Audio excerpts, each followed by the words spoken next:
का तुमच्याकडून देखील कधी मस्कारा लावताना असा वरती लागला गेला आहे का? आणि त्यानंतर तुम्हाला काय करायचं हे सुचत नाही, तर आजचा व्हिडिओ हा तुमच्यासाठीच आहे. हॅलो एव्हरीवन, मी अर्चना फ्रॉम अर्चनाज मेकओव्हर. आजच्या व्हिडिओमध्ये मी तुम्हाला सांगणार आहे की मस्कारा वरती लागल्यानंतर त्याला रिमूव्ह कसा करायचा.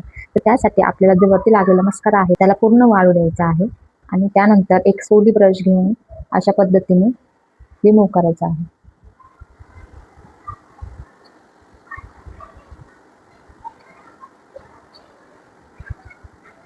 तर अशा पद्धतीने मी सोली ब्रशने पूर्ण प्रोडक्ट रिमूव्ह केलेले आहे आणि त्यानंतर तुम्हाला इथे थोडंसं ब्लॅक स्पॉट दिसत असेल तर त्याला आपण ब्युटी ब्लेंडरच्या साहाय्याने थोडंसं ब्लेंड करून घेणार आहे.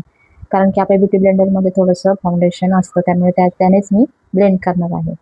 आणि अशा पद्धतीने माझे दोन्ही आईस असे सेम असे दिसत आहेत. तर तुम्ही देखील ही हॅक नक्की ट्राय करा आणि व्हिडिओ आवडला असेल तर लाईक, शेअर, सबस्क्राईब करायला विसरू नका. आणि हा व्हिडिओ जर तुम्ही इंस्टाग्रामवर पाहत असाल तर आपल्या पेजला नक्की फॉलो करा. भेटूया पुढच्या व्हिडिओमध्ये. तोपर्यंत बाय बाय, टेक केअर.